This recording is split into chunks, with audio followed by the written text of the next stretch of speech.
어느 날 오랜만에 군대에 간 친구의 엄마에게서 전화가 왔어요. 창식이? 나 준호 엄마야. 잘 지냈니? 이렇게 인사를 나누고 나서 괜찮다면 시간이 나면 우리 가게에 좀 와줄 수 있느냐고 물으셨어요. 준호가 전에 말하길 너는 차도 있고 운전도 할 줄 안다고 해서 부탁할 일이 있다고요. 그래서 그날 저녁 친구 엄마가 운영하는 동네 미장원에 갔어요. 미용실에 들어서니 손님이 아무도 없었고 준호 엄마는 환하게 웃으며 반겨주셨어요. 준호 엄마는 40대 중반이셨지만 잘 가꾸신 덕분에 아주 젊어 보이셨어요. 가게에 들어서며 저도 꾸벅 인사를 했고 준호 엄마가 내 목을 감으며 반갑게 맞아주었어요. 친구 엄마의 갑작스러운 포옹은 나에게 조금 강한 인사처럼 느껴졌어요. 그녀는 나를 향해 커피 한 잔을 권하며 내 옆자리에 바짝 다가앉아 조용히 속삭였어요. 이런 부탁은 그냥 아무한테나 할 수 있는 게 아니야. 너에게만 부탁하는 거야. 준호 엄마는 남편이 바람을 피우고 있다고 의심하고 있었고 그 상대가 바로 세탁소를 운영하는 김 씨의 아내라고 했습니다. 이야기를 듣고 나니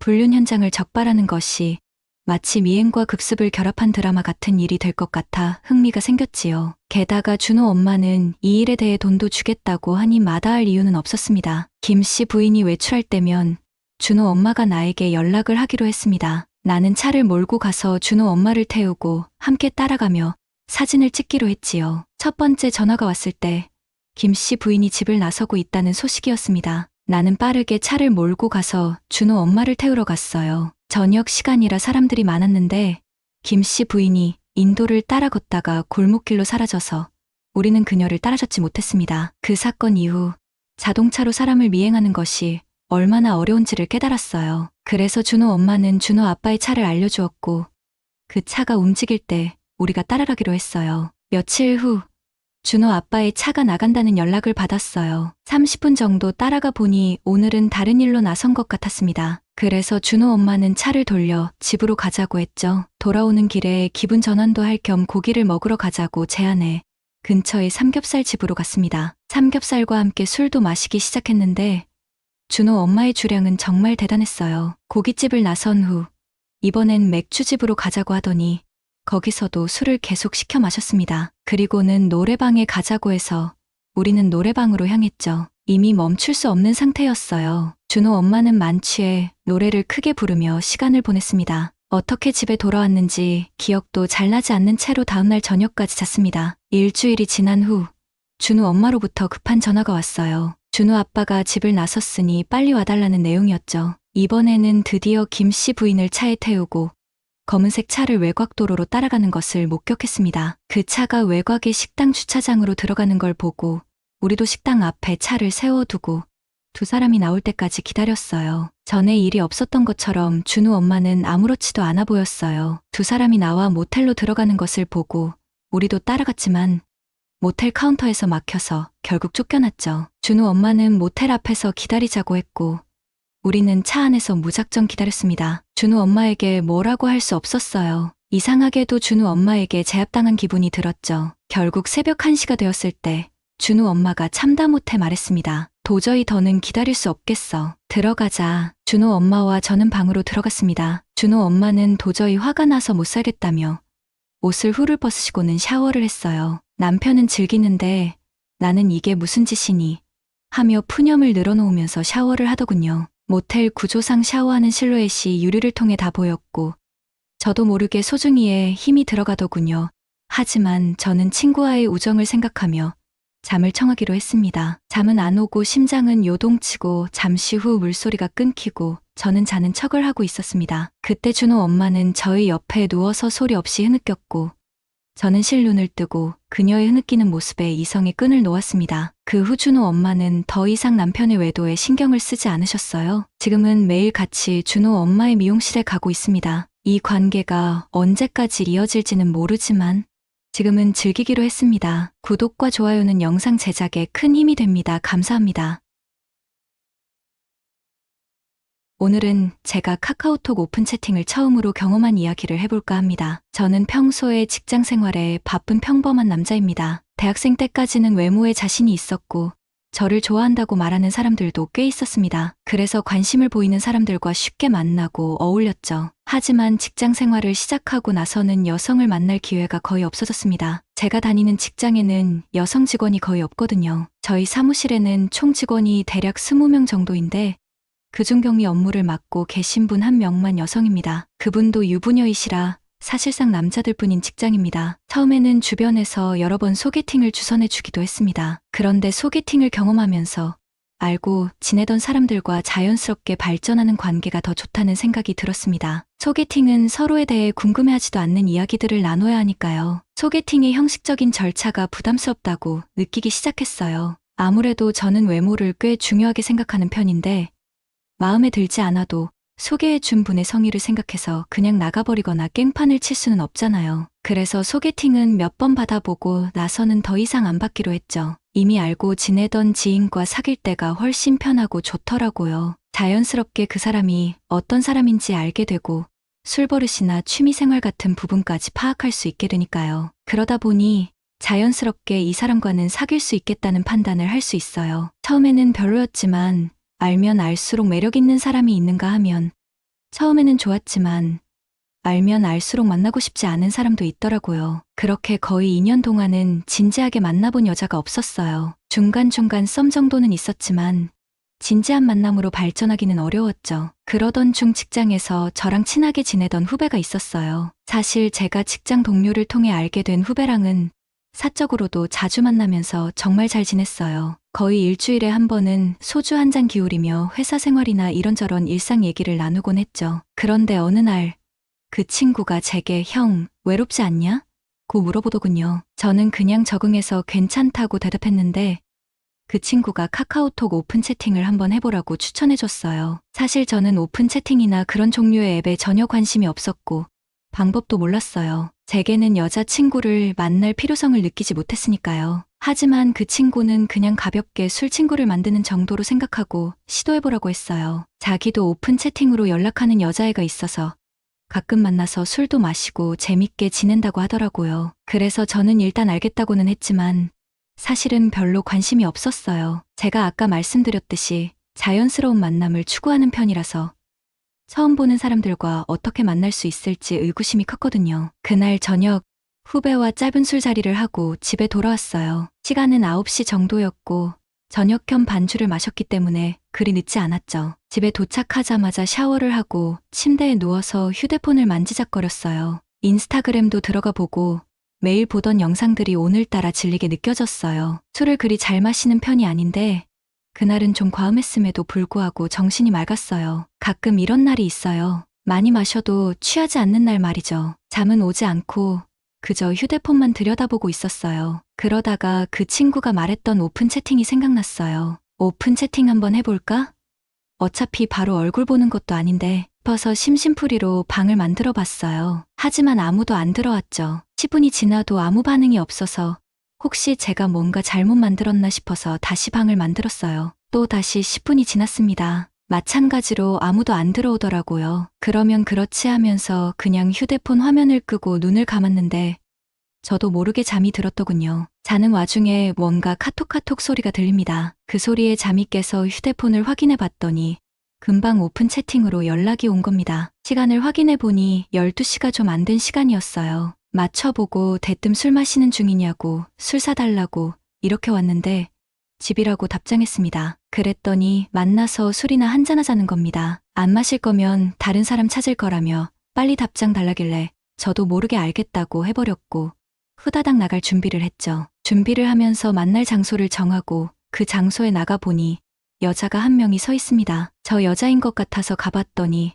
저를 보자마자 하는 말이 완전 아재는 아니라서 다행이네. 그리고 뭐 먹죠? 저 21살인데 제가 더 어리죠. 오빠라고 부를게요. 라면서 쉴 새 없이 얘기하는 겁니다. 저희가 첫 만남에서 그 친구는 정말 말이 많았어요. 만나자마자 혼자서 엄청나게 말을 해대며 분위기를 끌고 가더니 어느새 술집에 앉아 있었어요. 배가 고프다며 치킨을 먹자고 제안했죠. 치킨집에 들어가서는 주문도 혼자서 척척 해내고 처음 만난 저와 전혀 어색하지 않게 계속해서 이야기를 풀어놓았습니다. 저는 그런 모습이 오히려 마음에 들었어요. 보통 여성분들을 소개받을 때는 대화가 제 질문에 대한 답변 형식으로만 진행되어 약간 답답한 느낌을 받곤 했는데 이 친구는 제가 말을 하지 않아도 스스로 이야기를 풀어내는 거예요. 비록 만난 지 얼마 되지 않았지만 이 친구로부터 느껴지는 에너지가 너무나도 긍정적이고 밝아서 만나길 잘했다는 생각이 들었습니다. 그렇게 치킨을 먹으며 술자리가 시작되었는데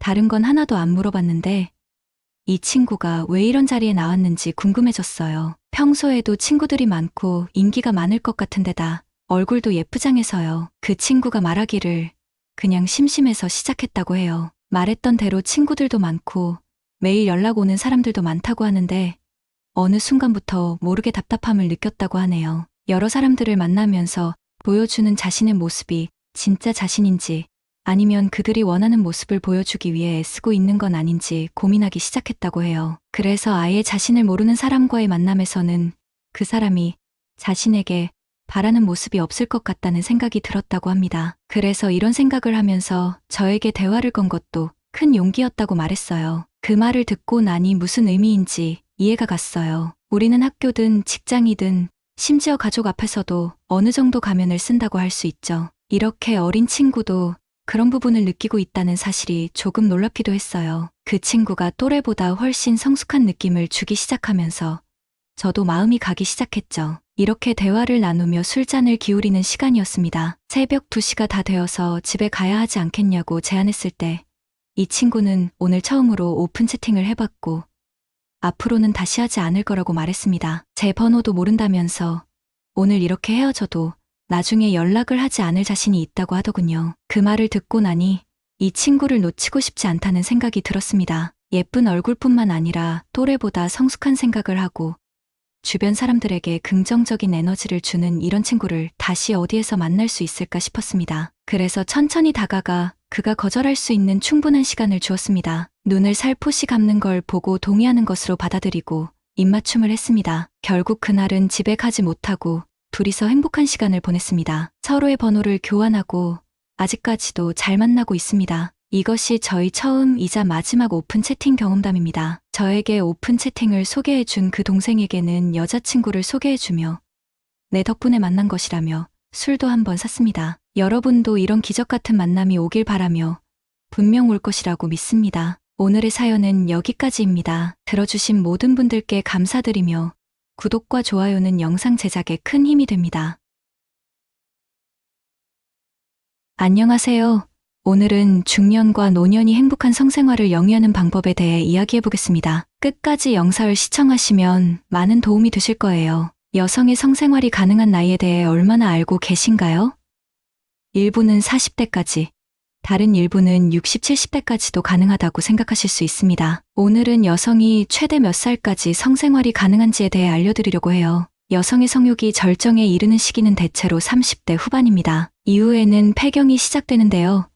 많은 남성분들이 폐경이 시작되면 성생활이 불가능하다고 생각하실 수 있습니다. 그렇게 생각하셨던 분이라면 이 영상을 끝까지 시청해 주시길 바랍니다. 여러분에게 여성의 성욕과 나이에 관한 놀라운 사실을 공유하고자 합니다. 여성의 성욕은 나이에 따라 변화하는 경향이 있지만 사실 개인마다 큰 차이가 있어 일반화하기 어렵습니다. 또한 여성의 성욕에 영향을 미치는 요소는 다양합니다. 환경적 요소, 심리적, 사회적 요소가 모두 영향을 미칩니다. 여자의 성욕에 대해 이야기해 볼까요?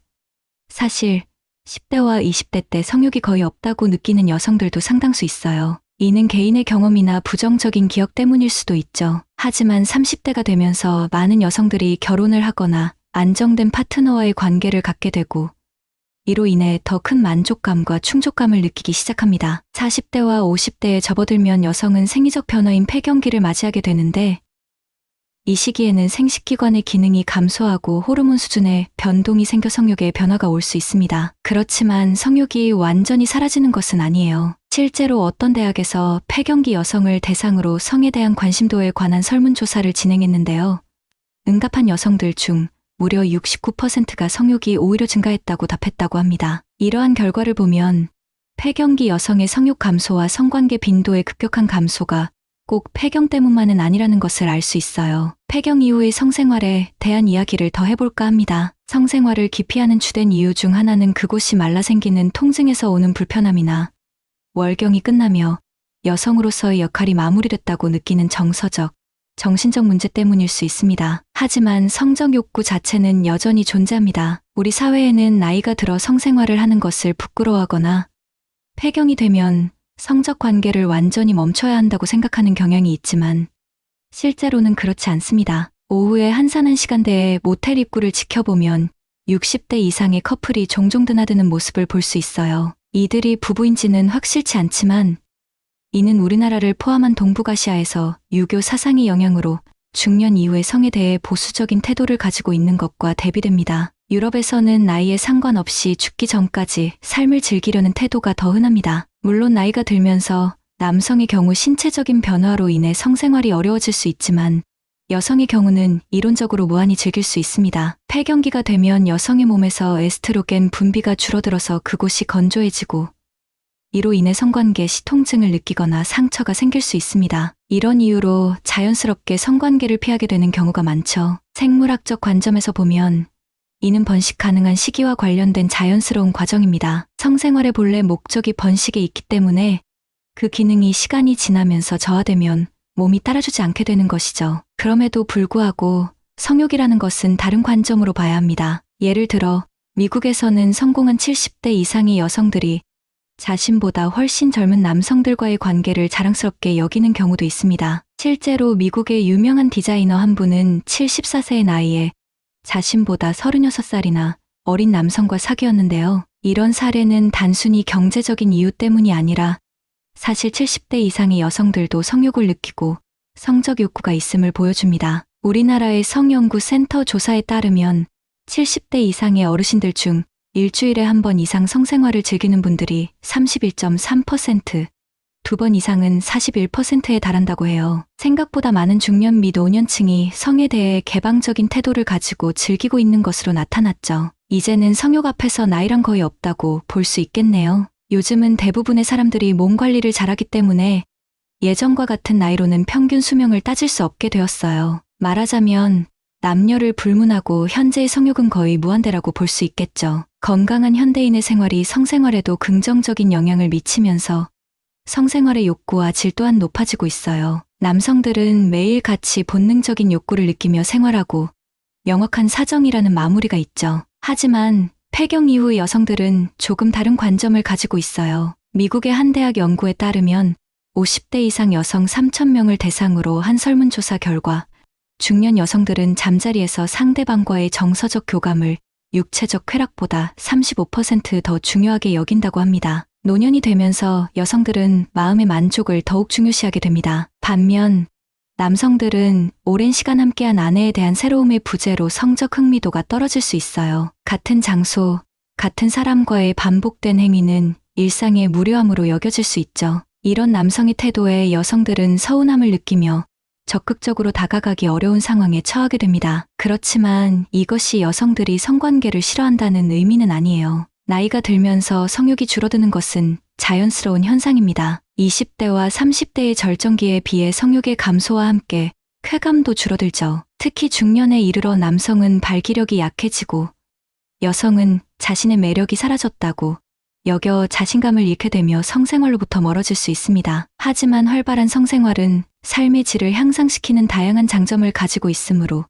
규칙적인 식사와 꾸준한 운동을 통해 건강을 관리하는 것이 중요해요. 중년 이후에도 활발한 외부 활동을 포함해 육체적, 정신적 안정을 유지한다면 건강하고 아름다운 사랑을 계속 나눌 수 있어요. 여러분에게 꿀팁 하나 드리자면 늘 같은 장소에서만 시간을 보내지 말고 여행을 통해 새로운 환경에서의 시간을 즐겨보세요. 장소를 바꾸는 것만으로도 새로운 자극을 받아 평소와는 다른 느낌을 경험하게 될 거예요. 우리의 뇌는 새로운 환경에 매우 민감하게 반응하기 때문에 이는 성적 만족감을 높이는 데에도 도움이 됩니다. 결론적으로 여성이라면 70세가 넘어서도 새로운 환경이나 새로운 방식으로 성생활을 즐길 수 있습니다. 여성의 성욕은 폐경기와는 별개로 사실 남성 호르몬인 테스토스테론의 영향을 받습니다. 폐경 이후에는 여성 호르몬의 생산이 줄어들고 남성 호르몬의 분비가 계속되기 때문에 여성의 성욕은 오히려 증가할 수 있습니다. 그러니까 폐경기가 지나도 여성의 성욕은 여전히 활발하다는 걸 기억하세요. 많은 중년 여성들이 성욕 감소를 단순히 나이 들어감에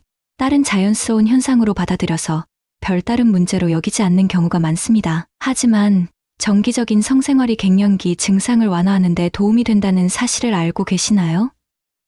나이가 들었다고 해서 성생활을 할 수 없는 것이 아니라 단지 귀찮아서 하지 않는 경우가 많습니다. 남성들은 파트너인 아내가 항상 아름답다고 말해주고 더 많은 관심을 가져야 합니다. 폐경이 오거나 갱년기 증상으로 자신의 매력이 사라졌다고 느끼는 아내에게 따뜻한 말 한마디가 큰 힘이 됩니다. 새로운 장소에서 색다른 방식으로 시도해보는 것만으로도 즐거운 성생활을 유지할 수 있습니다. 오늘의 이야기는 여기까지입니다. 여러분 모두 사랑이 가득하고 행복한 날들을 보내시길 바랍니다. 특히 60대, 70대 분들에게 이 이야기가 많은 도움이 되었으면 좋겠습니다. 이 영상이 유익했다면 구독과 좋아요를 부탁드립니다. 감사합니다.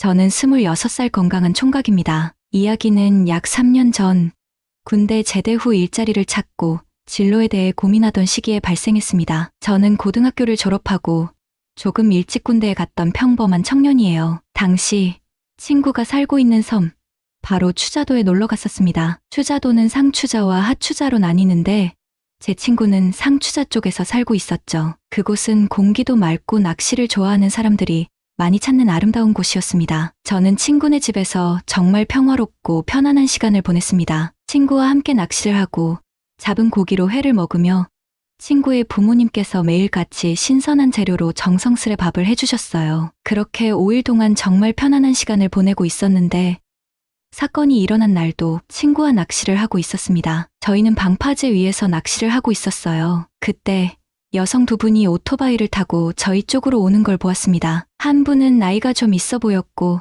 다른 한 분은 젊은 아가씨였습니다. 뭐 좀 잡히나요? 여성분이 물었을 때 우리가 잡은 건 고등어 몇 마리와 전갱이 몇 마리였습니다. 친구는 잡어들만 좀 잡히고 비싼 고기들은 안 잡히네요. 라고 답했죠. 젊은 여성분은 호기심이 생겼는지 오토바이에서 내려 방파제로 올라왔습니다. 잡은 물고기 통을 보며 이거 고등어 아닌가요? 구워 먹으면 너무 맛있겠다라고 말하며 활짝 웃었습니다. 그녀의 밝은 웃음이 무척 귀여워 보였습니다. 그녀는 저에게 저도 낚시 좀 가르쳐주면 안 될까요? 라고 물었습니다. 친구가 낚싯대를 하나 꺼내며 이걸로 한번 해보세요. 라고 말하며 그녀에게 건넸습니다. 그녀는 뒤돌아 언니에게 나 조금만 해봐도 되냐고 물었고 언니의 허락을 받자 기뻐하며 미소를 지었습니다. 저는 그녀에게 미끼를 끼우는 방법과 채비를 던지는 방법을 천천히 하나하나 알려주었습니다. 그녀는 열심히 던져보기도 하고 미끼를 끼워보기도 했습니다. 단발머리를 꽉 묶고 갈색으로 염색한 그녀는 날씬하고 키도 작아서 비율이 좋았습니다. 그녀는 20대 초반으로 저와 나이가 비슷하거나 조금 어린 친구처럼 보였습니다. 언니라 불리는 여성은 30대 후반으로 보이는 중년 여성이었습니다. 어느 정도 낚시에 익숙해진 그녀는 옆에서 열심히 낚시를 했지만 고기를 잡지는 못했습니다. 그때 갑자기 어디선가 비명소리가 들렸습니다. 언니는 오토바이를 타고 방파제 끝으로 가 있었고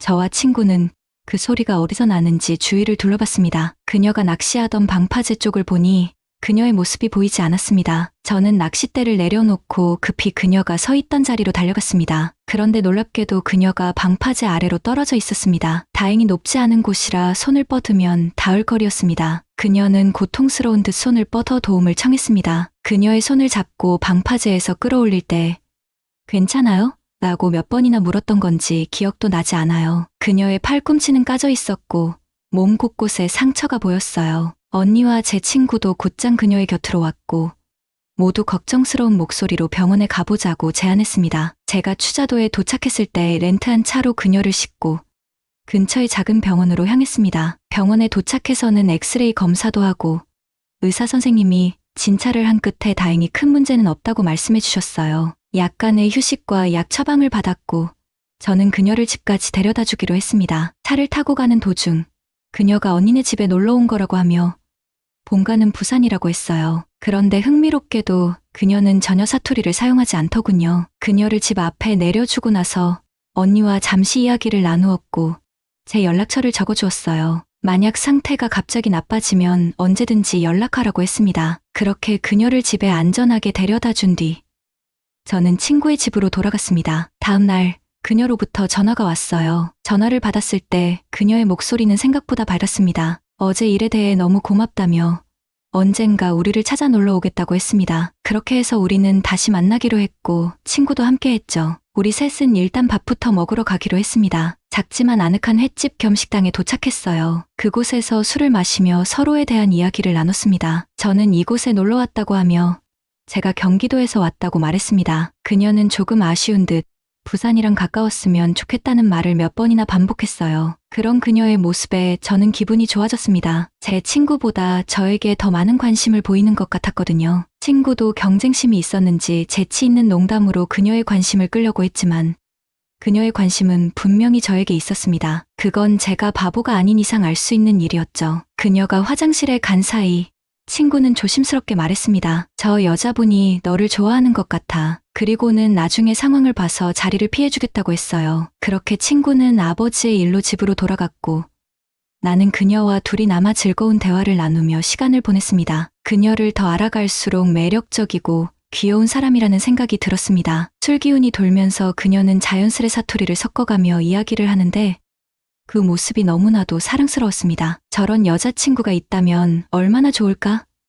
하고 생각했지만 우리 집이 서로 너무 멀어 실현 가능한 생각은 아니었다고 여겼습니다. 그런 걱정은 잠시 접어두고 그 순간에 충실하기로 마음먹었습니다. 시간이 조금 흐른 후 우리는 술집을 나와 그녀가 걷고 싶다고 해서 바다 방파제까지 걸어갔습니다. 먼 바다를 바라보며 아무 말 없이 서 있던 그 순간 해가 지고 밤이 깊어지면서 어디서 그런 자신감이 생겼는지 모르겠지만 나는 그녀를 오래도록 바라보다가 나도 모르게 그녀에게 입맞춤을 하고 말았습니다. 그날 밤 술기운 때문이었는지 서로의 존재만으로도 충분했습니다. 우리 사이에는 마치 불꽃 같은 열정이 피어올랐어요. 그 순간을 나눈 후 저는 그녀를 꼭 안고 우리 앞으로도 계속 만날 수 있을까? 라고 물었습니다. 그녀는 밝게 웃으며 당연하지라고 대답했습니다. 그렇게 우리는 한 달에 2번씩 서로를 오가는 장거리 연애를 시작했고 1년을 만났지만 결국은 길지 않아 헤어지게 되었습니다. 서로에 대한 사랑은 있었지만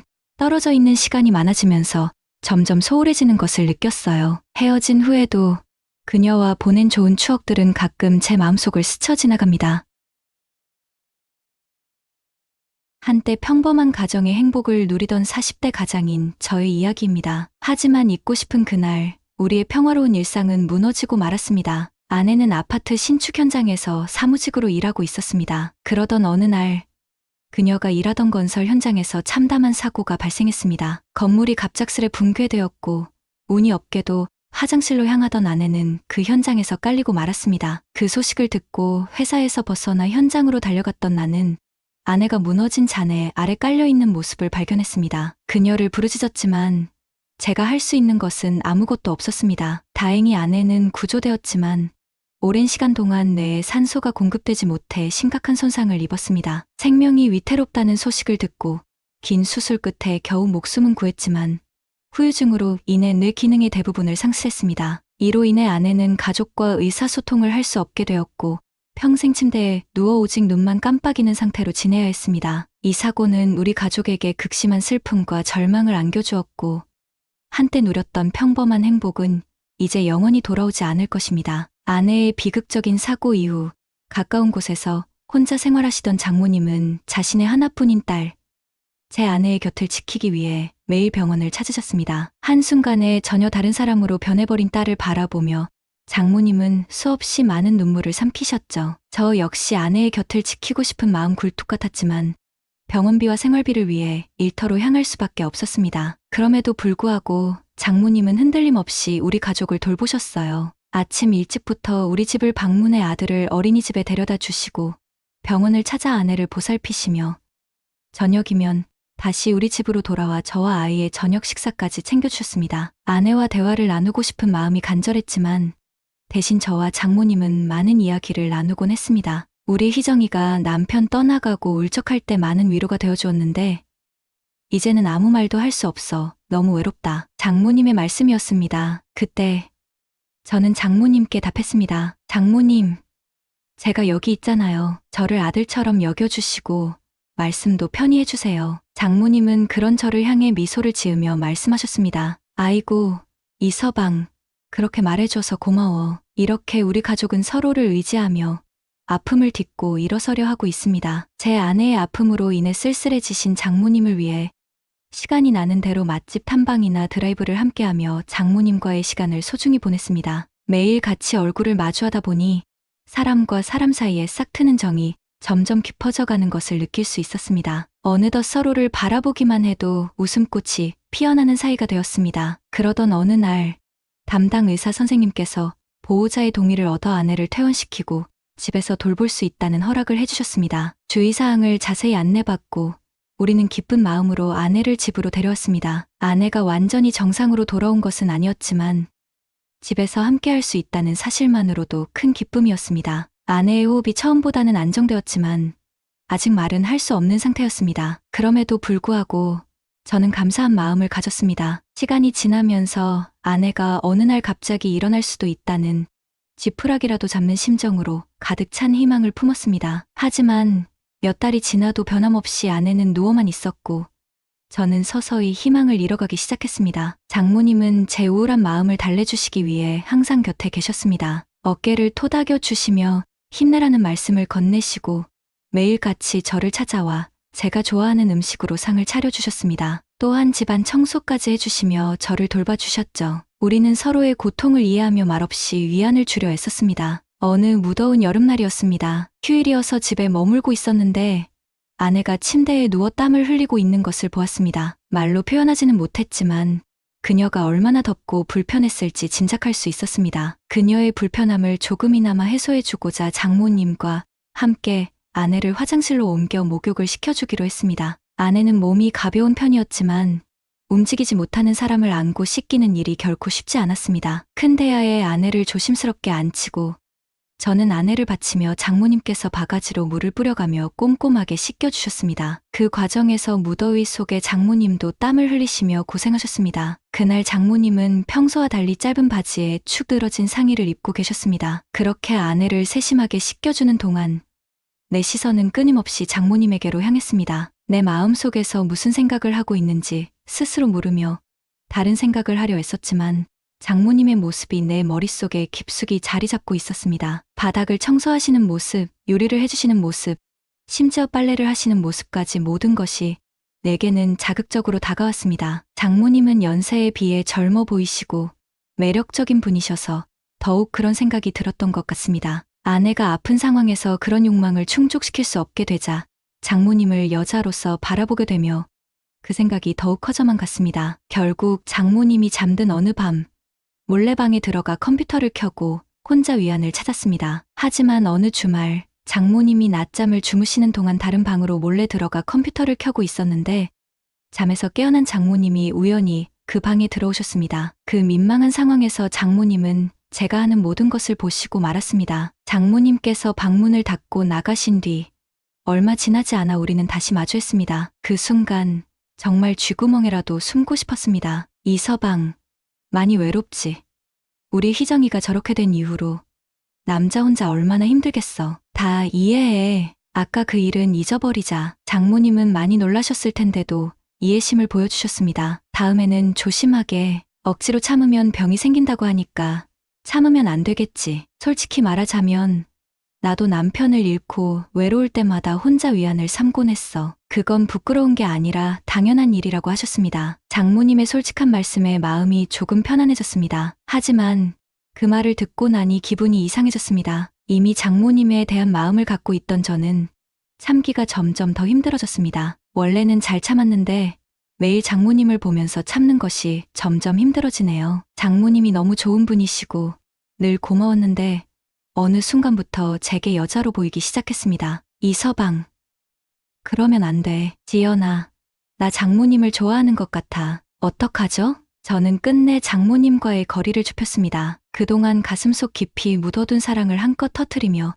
진한 키스를 나누었습니다. 처음엔 이러면 안 된다고 말씀하시던 장모님도 어느새 깊은 밤이면 제 방으로 먼저 오셔서 꼭 안아주시기 시작하셨습니다. 그런 장모님을 보며 저는 놀라움을 금치 못했습니다. 장모님이 얼마나 외로움을 견뎌내셨을지 그동안 누리지 못했던 행복을 저와 함께 누리려 하시는 모습에서 저는 그저 감사함을 느꼈습니다. 저희의 관계는 점점 깊어져 갔습니다. 아내에 대한 죄책감을 잊은 채 우리는 틈만 나면 안방으로 몰래 들어가 문을 잠그곤 했습니다. 처음엔 아내를 생각하며 괴로워했던 저였지만 장모님과의 관계가 이렇게까지 발전할 줄은 상상도 못했습니다. 서로의 불행한 현실과 타이밍이 만들어낸 예기치 않은 전개에 저희는 마음을 열었습니다. 가끔은 평생을 병상에서 지내야 하는 아내가 저와 장모님이 행복하고 즐거워한다면 이해해 줄 수 있지 않을까 하는 생각도 해봅니다. 우리의 몰래 사랑이 얼마나 지속될 수 있을지, 만약 우리가 각자 다른 이성과 만나게 된다면 아내 때문에 완전히 서로를 멀리할 수도 없는 상황에서 우리는 어떤 시선으로 서로를 바라보게 될까요? 그렇게 되면 우리 사이에 남는 것은 오직 커다란 후회뿐일 것입니다. 이런 생각들이 저를 깊은 고민에 빠뜨립니다. 하지만 지금 이 순간의 행복이 너무나도 크기 때문에 장모님과의 사랑을 아무 걱정 없이 만끽하고 싶은 욕심이 저를 사로잡습니다. 이상으로 오늘의 사연을 마칩니다. 지금까지 들어주신 모든 분들께 감사드립니다. 구독과 좋아요, 알림 설정을 부탁드립니다. 여러분 모두 행복한 하루 되시길 바랍니다.